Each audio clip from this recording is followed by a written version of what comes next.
Psychological safety and accountability are the key ingredients to a successful, high-performing team, according to Coralie De Robert, Director of Account Management at G2. With 7 years of experience in tech sales, working for companies such as Peakon, Salesloft, Lonescale, and now G2, Coralie is one of the most self-aware managers I've ever spoken to, who's constantly looking to better herself and her team. In this episode, we discuss how to create a psychological safe environment, boundaries as a leader, moments where she's got it wrong, transparent feedback, and accountability. I'm confident you will get value from this episode, whether you're a rep or a leader, so let's get into it. Psychological safety. Let's just start with the topic, which I hope most people do know what it is, but if you could summarize what it is to be psychological safe and maybe give an example of a time in your career where you felt really safe. Yeah, so the concept of psychological safety is a very important lever of employee engagement and ensuring that you've got a performing team. When I'm thinking about psychological safety, is that no one is scared or worried or concerned about voicing anything, about acting in any way, about being whoever they are. So this complete freedom of initiative, of questioning, of being, of acting without being scared of retaliation or bullying or people mocking you or sounding like an idiot or any consequences to whatever you're going to say or do. This is something that I discovered when I was working at Peakon a few years ago that since then has been acquired by Workday. It's an employee engagement software. So it's measuring how well employees are feeling and whether or not they're in environments and they're feeling in themselves that they can bring their full self to work and realize their full potential.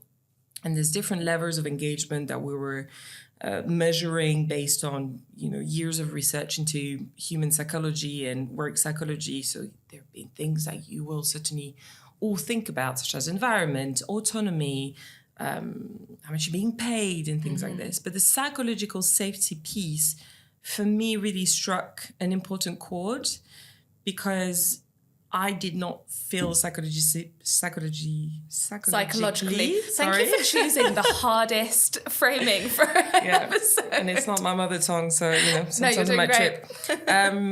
Safe. I didn't feel safe with the person I was working with at the time there. So I think it really resonated very strongly with me.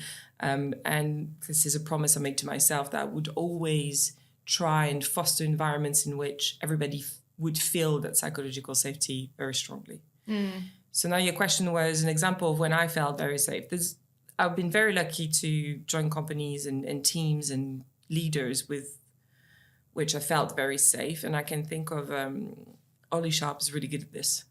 He's really good at this because he would lead with vulnerability and with him being vulnerable, him owning to his own mistakes or telling you when he...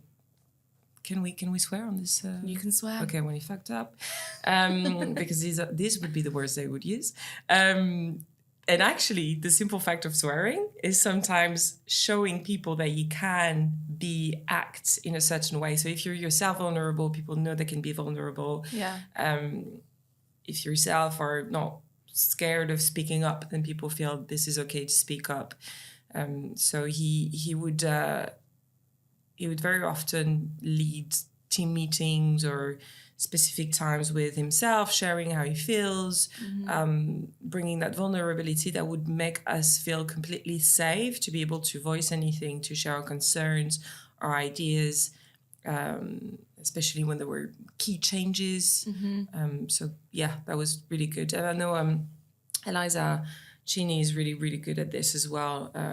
She was the head CSM at Salesloft and she's moving on now, but she's incredibly good with her team as well at doing this, especially through change, to make sure that she leaves a space for herself and the team to feel what they need to feel, to express their concerns and voice any emotions that they're going through. And then from there, she goes on to the second part that we're going to talk about later, which is creating a culture of accountability in order to move on and have high-performing teams. Yeah, we did an event recently on the importance of coaching, and we actually said that coaching is like therapy, essentially, and you need to be able to create that relationship with the person that you're working with for you to be able to authentically coach them, because a lot of what you need to coach people on is the unsaid things, and to fully understand them, you need to be able to extract that from really knowing them. But that, as you mentioned, and I think Ollie and Eliza are both great examples, you have to create that sense of vulnerability, which means that you've got to be really confident yourself and being able to expose yourself, because it is quite a scary thing to, in front of your team, you put this hat on of like, I'm the manager, I want to be professional, I want to put my best foot forward, but then you've got these phenomenal leaders that are putting their best foot forward, being professional, have a huge amount of respect, but then can also open up. But how do you find that balance? And have you always found that really easy? No, it's not easy. And I really struggled with it when I moved into a management position myself, because, you know, you've got this huge imposter syndrome, and you want to find the right balance in between being friends with the people that are on your team, especially, you know, I moved from being an account executive at Salesloft to being a manager at Salesloft. So some of the people that I managed were my peers. Yeah. So that the balance is very difficult. And I think you're right in saying that you can only really bring a true sense of psychological safety if you yourself are feeling completely safe. Yeah. I think psychological safety might go through is one of the levers that you can pull in order to create an environment in which people are feeling safe, being vulnerable yourself and being transparent. But it's not only through that. And you shouldn't confuse being transparent with being overly sharing, for example. Yeah.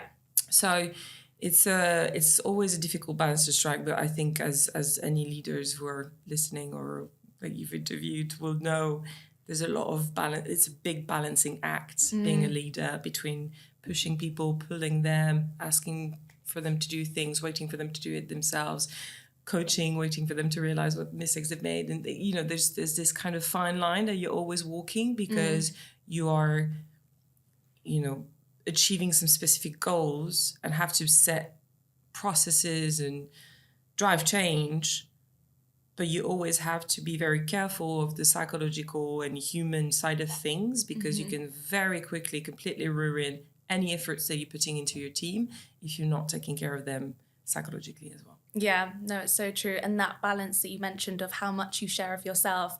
My mentor and I were actually talking about this, and she said she follows like an 80-20 rule of, I will ask my team to share 80% and then I will share only 20, because you have to protect some parts of your life and you can't be fully transparent, but you also want to be able to share enough for them to feel. And that's something that I've got with my manager, like Jack, where we have such a great relationship, because from day one, like, he was so open, and he probably shares more than 80-20. We're probably like 50-50. But it's built that trust between us where I can really feel like, okay, he actually cares about me and we can talk about this.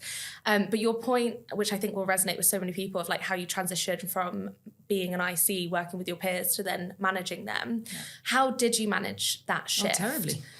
Can you give some aside from panics, when you reflect back, were there like any key takeaways that worked really well, or failures that you can share as well?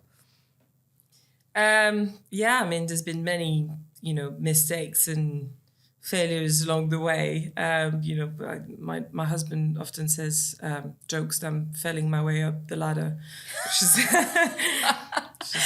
aren't we all? We all are. Failure is the best thing. You learn so much from it. If you can learn from it, my husband bought me a little pen that said, mistakes are the stepping stones to failure. I was like, yeah, that too. Anyway, jokes aside. You're painting your husband in a great light. Funny enough, his business failing right now. But anyway, on to another subject. That's great. Yeah, I can remember a few strong learnings during that time where indeed I was trying to navigate the balance in between being a bit tough on the team and as well, I was kind of their mates in some way because we used to work together. And then I had my VP breathing down my neck about performance. And obviously I think I did not quite understand how much of a protective space you are in between the pressure of the VP and the team sometimes, and vice versa, right? And the team's frustration and senior leadership. So you've got to act as this kind of SAS in which emotions are going to go through, and you have to kind of translate them in a way that is actionable, whether it's, you know, from bottom up or top down. But obviously we're only human, and there's so much that we can do in order to absorb these emotions and translate them back into something that is going to drive good results. And I remember end of a quarter, my VP at the time was, you know, it was a difficult time. It was a difficult quarter. We had loads of pipeline, but we were kind of struggling to really get it in that quarter. It kept slipping, and I went into the office, and we had this, you know, like island of desks in which my team was. I was like, we're going to do forecast, but instead of having a meeting, I'm just going to go and see you guys all, because we've got so much to do, and I'm just going to do like the forecast with you guys around the tables. So I would go and see everyone, and then I would go to see one of my rep who was doing badly. He was doing badly. I strongly believe that rep had really, really good, you know, Potential. Potential. Thank you. Very, very good potential, but he was just not realizing it. It was just something is win rates were awful, and he had so much pipeline. So the pressure was really on him because he had the most pipeline in the team, but the worst win rates. So I was like, you can't fuck this up, mate. You cannot fuck this up, because if you do fuck this up, I'm going to have to get you out of the company, and I don't want to do this. Yeah. Which is fine to say, and I should say it, right? This is someone with whom I've been working, and I'm the manager, and I need to tell them the truth that you've got shitloads of pipeline, that you've got a problem with your win rate. I'm going to be here to help you, to coach you, to be with you. But in order for me to be able to do this and help you increase your win rate, I need you to come to me, and I need you to be very transparent with me, and I need you to tell me what's going on and to feel psychologically safe. But this is certainly an example where I did not make him feel safe at all, because instead of having this conversation that I should have with him on a one-on-one, I had it in front of everybody. Oh no. On that moment that was kind of pressured and with everybody around, and gave me his forecast. I was like, you know that this forecast isn't acceptable with the pipeline that you've got. And if this is what you're going to bring in, then next quarter might be your last quarter. Yeah, in front of everyone. How did he take that? Well, not really well. But in our next one-on-one, because I really want to foster a culture of feedback, you know, I'm going to give them feedback. They're going to give me feedback. Yeah. And I ask for feedback as much as I give. I'm like, I'm a new manager. I need to know. And even as a seasoned manager, it doesn't matter. You should always be welcoming feedback. And you need to create a safe space in which feedback can be given and received. And I didn't give that feedback in a safe space. But within the safe space of a one-on-one, he went, that wasn't acceptable. I was like, fair, mate. Like, you're right. I should not have done that. He said, it's not what you said, it's how you said it, in front of whom you said it. It was like, you know, it's just not good. Yeah. And from there, you know, never done that ever again. But you learned so much from it. And also, you've got to give yourself some credit, because he clearly felt safe enough to be able to give you that feedback in the one-to-one, to say, hey, Coralie, that wasn't on. Exactly. If you hadn't have created that environment, then he might not have told you, and he might have just quit. Exactly. It's exactly that. I think the necessities of creating safe environments is because this is the only way I can know about stuff. Yeah. I'm the manager. If they don't feel safe telling me these things, first of all, I'm not going to grow. I'm not going to become better. I won't know when a deal is in trouble. I won't know if they've done something wrong. I won't know any difficult situation that, you know, it's hard to bring it to your manager or say, I fucked up on something, or I've got a problem. So not creating psychological safety is bad for your job as a manager anyway. Beyond the performance, you need to be able to know about stuff, and people will only tell you if they feel safe.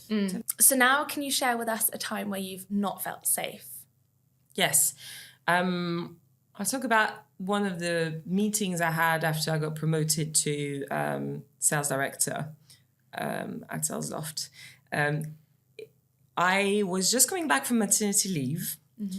I was into this new position. I was going through the worst anxiety and imposter syndrome and trying to keep up with everything. And as every single transition in professional life, you're like, I can do this with my eyes closed when you ask for the promotion. Then you get promoted and you're like, oh my God, I do not know what to do. How on earth have I been promoted?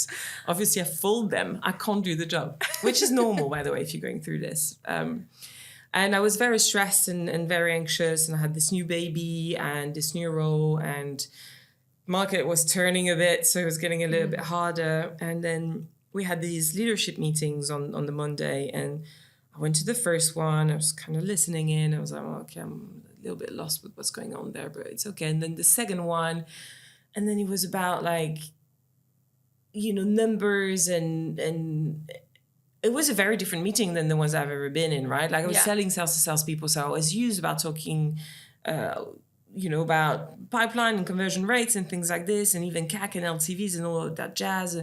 But suddenly we had like run rates, and we had like whatever other numbers, I can't remember. And it was going super, super fast, and I was completely lost. And I stopped my boss at the time, who, by the way, is a fantastic boss. Just so you know, is great. I love him. He's the best. But, as everyone, sometimes you do things that are not great. And I stopped him, I was like, Marcus, like, I'm so sorry, but can you please slow down? Because I'm completely lost. I have no clue what we're talking about. And he scoffed and was like, well, this is why I should have promoted you. But he was joking. Yeah. Except at that point, I was not feeling safe. Yeah. I was completely freaking out. I felt like I couldn't do the job. I felt completely out of my depth. But he didn't know that, what you were internally going through. I think he just didn't think about it. Didn't realize, it was in his thing. And I had new leaders that were my new team as well. That even compared to them, I felt that I was this, still an AE. And I felt so humiliated. And I logged off. I stopped talking for the rest of the meeting. Logged off and cried. I felt awful, and I calmed down, called my colleague and asked, like, how did he live that? And he was like, I didn't even think about it, mate. I was like, okay, so there's a lot of it, which is internal in me, how I'm feeling. You heighten it so much more when it's to yourself. You're like, everybody paid attention. The world stopped. Exactly. Everyone's having nightmares over this. So this is why I called, my colleague to kind of get grounded back into reality. And I called my boss the next day and I was like, Marcus, I need to talk to you, because the same way, my team would come to me and give me feedback, I was like, I'm just going to give him the feedback now that I've calmed down. I was like, you made me feel like shit. Like, don't do this ever again. If I ask a question and telling you that I don't understand something, don't make me feel like I'm an idiot. Take 2 minutes and tell me what's going on, or we can have another call and you can teach me.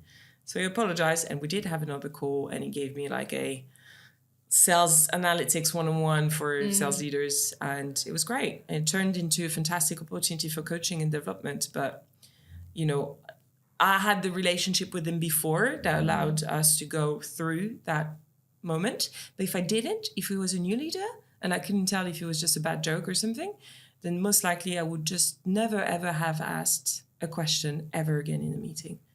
Which is not good, because I would have never felt safe to say that I need to be trained on certain things in order to be better at my job.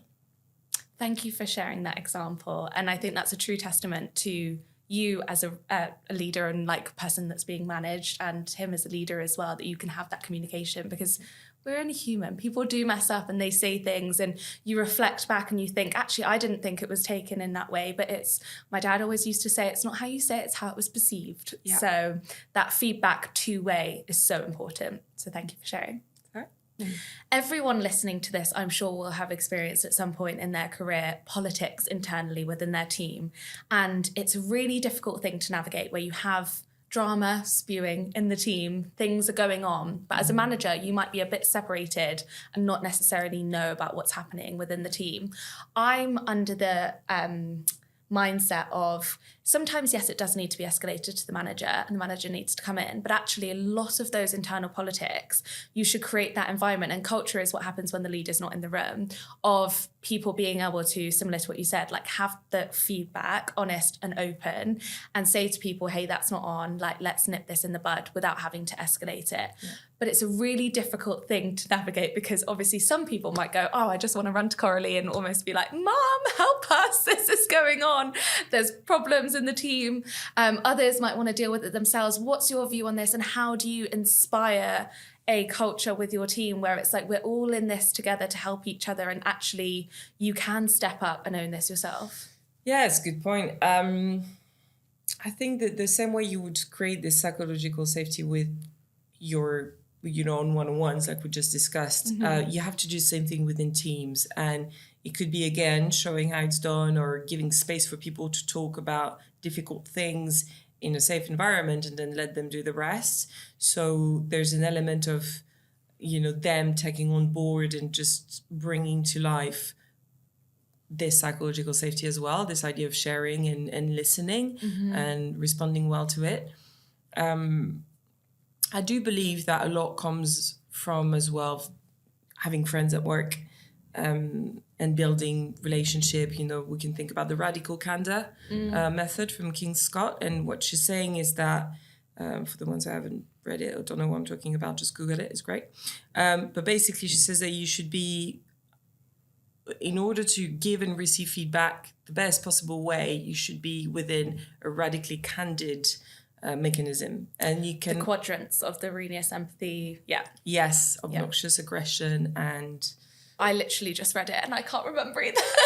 Yeah, these are also three that I'm in. Anyway. One of them is radically candid. Yeah, exactly. But she says that in order for you to be radically candid, you can't just like turn around and be radically candid with anyone. And she says you need to have some, a base on which you can be radically candid. And she says you can only be radically candid with people that you actually care about and that they know that you've got their back. Yeah. Because if you tell me like, Coralie, I just listened to an interview that you've done. Look, it was good, but honestly, like you sound like a twat when you say this and that. I'm like, I know you, and I know you're looking for my best interests. And so I would take that as like, Easy knows what she's doing. She's got her job.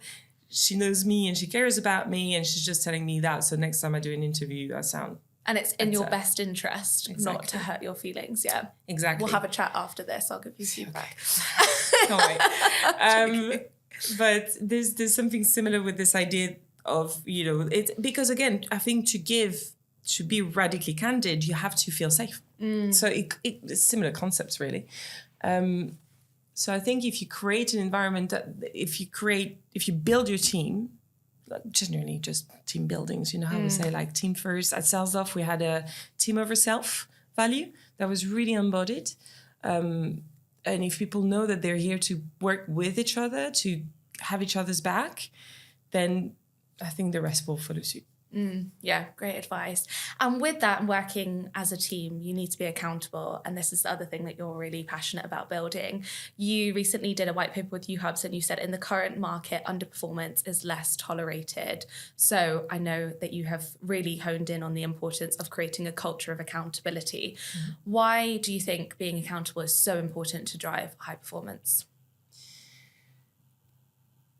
Because the way that we set up the sales teams these days, the way that it's processed, you have individual quotas, and you've got people that are paid six figures, that are being trained, that are being coached, that are being given resources, support. That the one thing beyond, the skills of the person that obviously you've hired really well, or if you didn't, you should call Wiser so they could do the hiring for you. I love you. is the attitude that people will have. And the attitude of, this is my business, I understand what I'm responsible for, and it's my responsibility to deliver on it, for me is essential. And I am not interested, personally, there might be other managers that are thinking differently. I'm not interested in babysitting salespeople. I'm interested in developing people in order for them to achieve their full potential and help customers achieve whatever goals they're set themselves, right? I want people that want to have genuine, interesting conversations with their customers, solve business problems, understand that it's their responsibility to, bring the money in. And then if I create a culture of accountability where everybody has a full understanding of what their targets are. How is it that they get there? What level of support they will receive from us? What is it that they need to do on their end? Then my job is only to remove blockers, train them, coach them, facilitate their job, and not have to manage. I can now lead, I can support, I can serve. I don't have to manage. I'm not interested in managing. Yeah.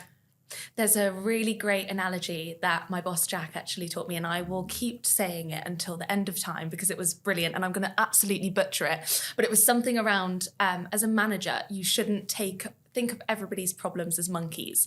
You shouldn't take your team's monkeys and look after them and try and nurture those monkeys.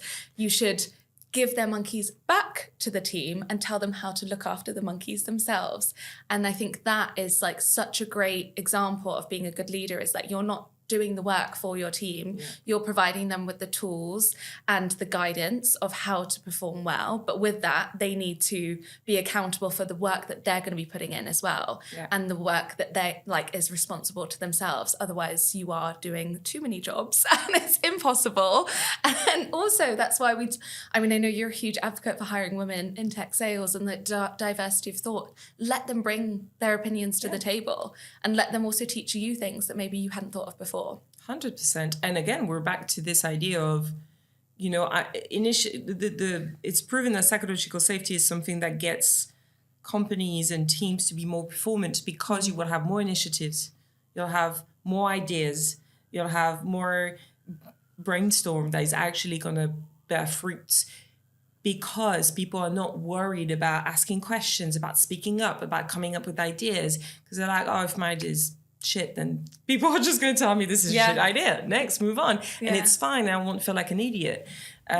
So this is incredibly important, because this is how you foster innovation and problem solving, instead of, having people that are just here to do the job that they're being asked to do and nothing else. Yeah.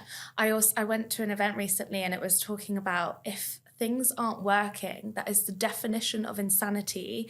If you keep doing the same thing over and over again, you need to hire brave people that are not afraid to break the mold and test new things and come in and say, hey, Coralie, I've noticed that this hasn't been working for the past 6 months. Can I try something new? They're not going to be able to do that if they don't feel safe. Absolutely. It might fail, but at least you're moving forward and you're trying new things instead of just staying stagnant and just like being on the hamster wheel, because that's not going to help you grow anywhere. Exactly. Yeah. You could take a typical example of someone raising their hand in a classroom, okay, to ask a question, and the professor being like, that's a stupid question. Just imagine if this is how, as a manager, you would ever do that with any one of your team that is coming with an idea. What the risk is that people might not understand what's going on, but will be scared of asking questions because they'll be worried about how people are going to find them. Like, I'm going to see them. So there's, it's really important to create that space where people can test, learn, iterate, without ever being worried of what people are going to think about them. Yeah, be bold. And with accountability, you have to be fully transparent. So what are some ways as a leader that you are implementing this into your team? Like, can you share some examples? Are you doing like shared goal docs where people put them in and then you're like checking them every week? Do you, because I think there's so much internally that can be shared externally that people don't, when it even comes to like salary or anything like that, but specifically with performance. Yeah, so there's the transparency is definitely one of the key things that needs to happen in order to drive performance, accountability, and psychological safety.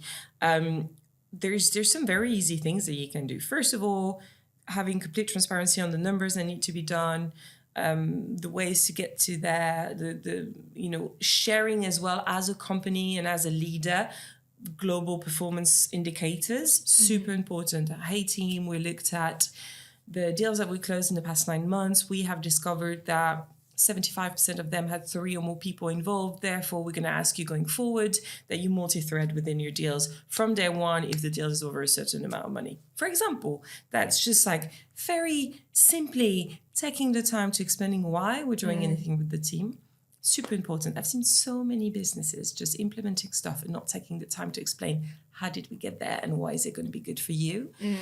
But so you should first of all lead by example as a leader and be accountable yourself for your part of the job, which is, again, as you said, providing the right resources, the right support, the right training, the right coaching for the team to do their job. And that means doing all of this background work and bringing it to the team for them to understand what they're doing. Then during my team meetings on Monday, there's something that I always do, which I used to do when I was an SDR every morning, and I thought it was amazing, is round of commits. Go around the room and everybody says in front of everyone else what they're going to do this week. So we try to have them like SMART goals, right? Yeah. So measurables, specific, time-bound, achievable. Yeah. What's the R again? Oh no! Wait, achievable. Who was this one? Results? Is it results? Oh, people are going to be screaming down. Realistic, I think it is. Yeah. So, you're testing me, Coralie. So for an SDR team, it would be I'm gonna commit to 3 intro calls this week, 2 of which are going to turn into an opportunity, 1 of which is going to turn into an accepted opportunity, or whatever. You know, it could be things like this, or like 3 intro calls, 2 demos, 1 op. That works very well when your team understand, you know, when you're not in a company or in a team where you have to really do paint by numbers, you've got to do X amount of calls or X amount of emails. Or for a sales team, in account management, for example, it would typically be how many opportunities are you going to open this week? Do you know who with? What value is that going to be? How many of them are you going to push to the next step? How much are you going to close? How many QBRs are you going to book? Things like this. Like there's many things. Obviously, try not to do them all, but have a few metrics that people will have to commit at the beginning of the week. You don't tell them what to do. They tell you what they're going to do. And that's very important because you're moving from an extrinsic motivation. My manager told me I had to do it, so I have to do it, to an intrinsic motivation, which is way more powerful for people to achieve things, where they're like, I said to everyone that I'm going to do this. I want to do what I said I would. And it doesn't matter if they're at the end of the week they haven't done it. It does if obviously every week they announce things and they mess up at the end of the week, right? There's no like performance plans that are coming on the back of this commit. It's really just to build a culture of performance within the team. Again, I'm not the one telling the team what they have to do at this point. I'm just saying, what do you think you're going to achieve this week? Yeah. And tell the reps, tell your friends, tell your team, what is it that you're going to bring to the table this week? And let's see what everybody commits. Yeah. And at the end of the week, you do a roundup. And the roundup is, how's the week? 4 p.m. beers on Fridays. Low lights, highlights. How did you do against your commits? And it's, again, not a performance. It's not real performance chat. It's more like, I was really excited because I had many calls. I had committed to 2 new opportunities. Actually, I only had 1. And we can be like, okay, tell us about the other one. What happened? And we do like a quick post-mortem. And then you're going to have some ideas flying around the table. This is not to put people in a difficult position. It's just to kind of, first of all, have a rhythm of business where people understand that deliverables are every day, every week, and not every quarter. And also just have this, which is, again, not top-down.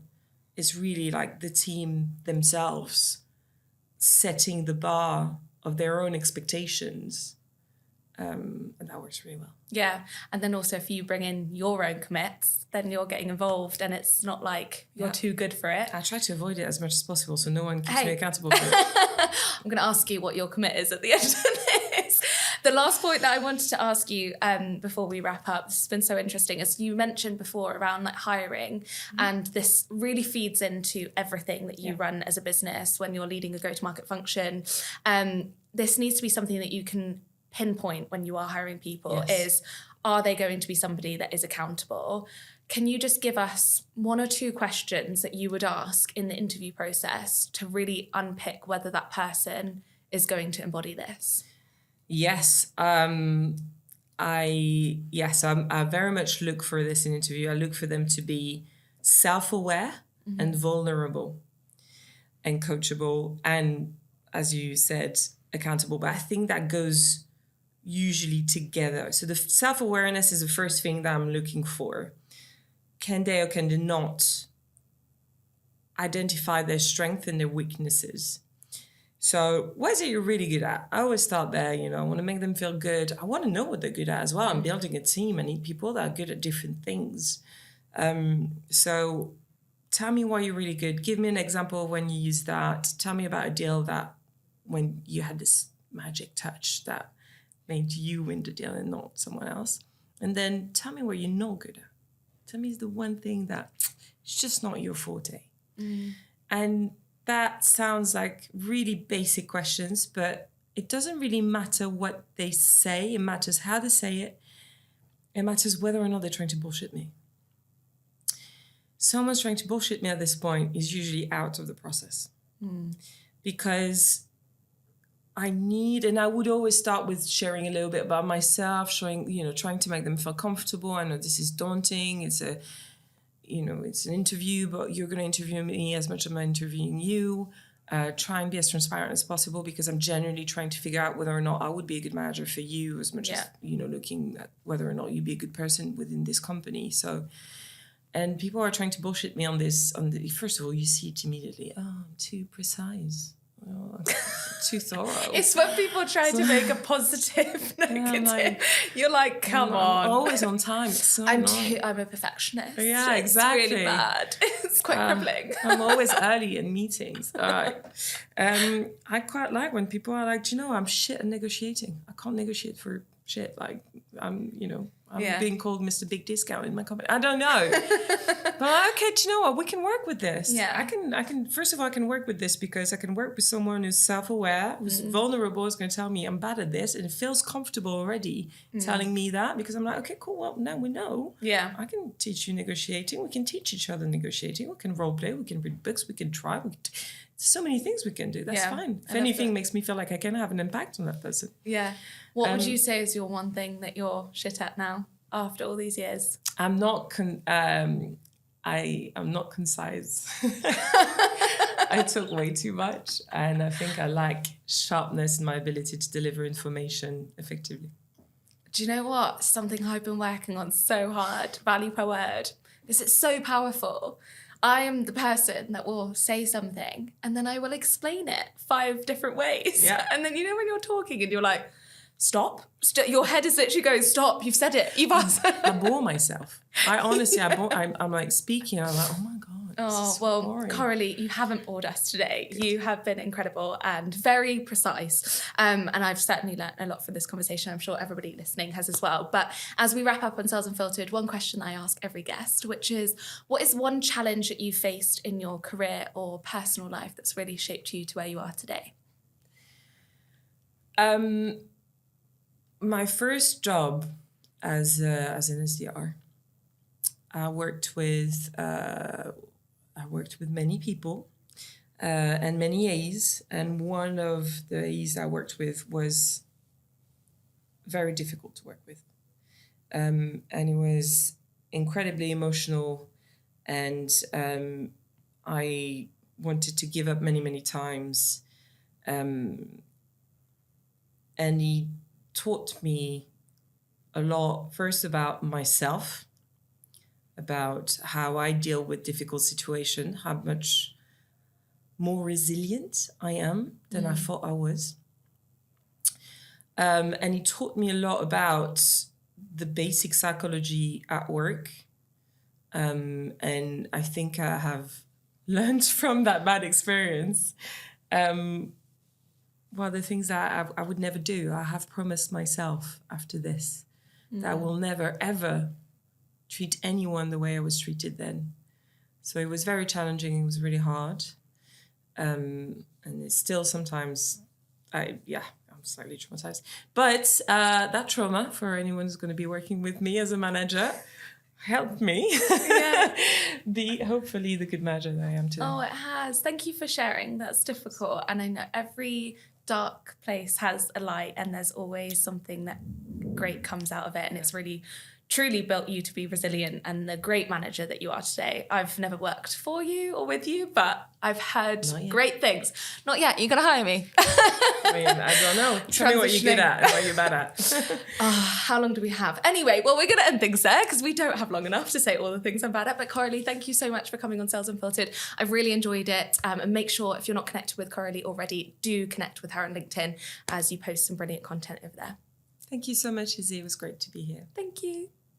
Thank you so much for listening to this episode of Sales Unfiltered. If you enjoyed this conversation, I would love for you to hit the subscribe button. And if you're feeling extra generous, leave us a quick review. See you next week.